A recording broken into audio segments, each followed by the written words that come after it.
me! With the strength of their hearts and hands, by every right of law, human and divine. These are the gods of ordinance that the rock, the land and virgin soil, the seas, lakes, rivers, teeming with fish, The forests with their inexhaustible wealth in wildlife and timber. The mountains with their bowels swollen with minerals. the pool of the streams and happy as a spring, For centuries without number, the land of my fathers.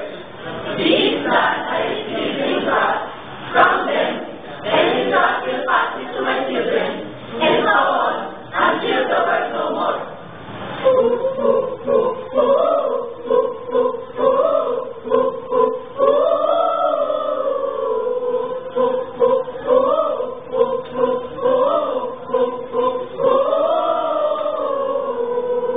I am a Filipino.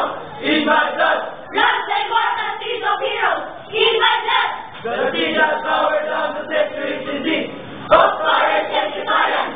In my veins, yes, conscious the same hot blood that sends the Bulaco to battle against the alien foe.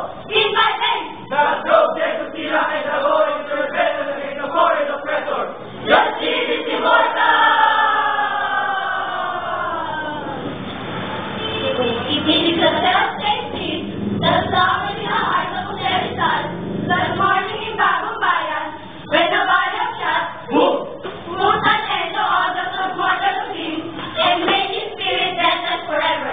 The same seed that flowered in the heart of Bonifacio in Bandawa, of Gregorio de Pilar at Tinaspas, of Antonio Luna at Calupit, the blooming flower of frustration in the sad heart of the General Pirado at Palanan, and yet burst forth joyfully again in the proud heart of Manuel and Quezon when he stood at last on the threshold of ancient Malacanang Palace in the symbolic act of possession and racial vindication. Dum dum da dum dum da dum dum da dum dum dum da dum dum da dum dum da dum dum dum da dum dum da dum dum da dum dum dum da dum dum da dum dum da dum. The three diversity is an immortal seed. It is the heart of my manhood. The symbol of dignity as a human being. Like the seed that were once buried in the tomb of Tutankhamen many thousand years ago.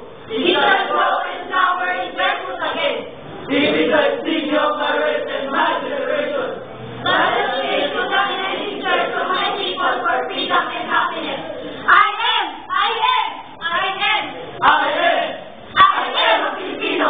Child of the marriage of the East and West. The East, which is somewhere in nativity is the East.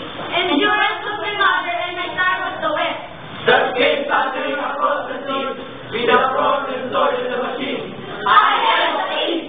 An eager participant in struggles for liberation from eternal joke. But I want to know that the East must awake from its centuries sleep. Shame for the energy that was bound its dreams. And start moving where destiny awaits. For I too, I am the West, and the figure people of the West have destroyed. Forever the peace and quiet that once were ours. I can no longer live.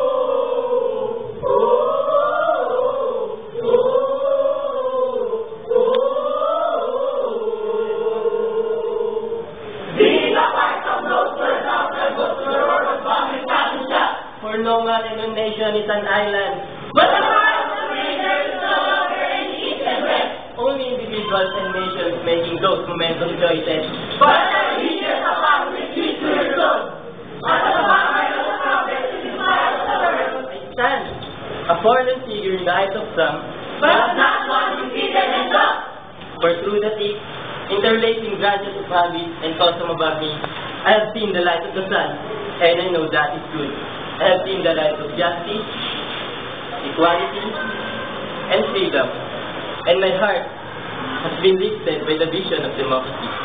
And I shall not rest until my land and my people shall have been blessed.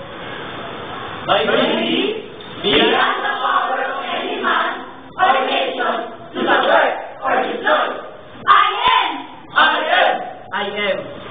am a Filipino, and this is my inheritance. What pledge shall I give that I may may prove worthy of my inheritance. I shall be the place that has come ringing down the corridors of the centuries, and it shall be compounded with the joyous cries of my Malayan forebears. When neighbors saw the contours of his land, look before their eyes to the battle cries, That the house is founded in every field of combat from Mactan to Tirasat. The voices of my people when they sing,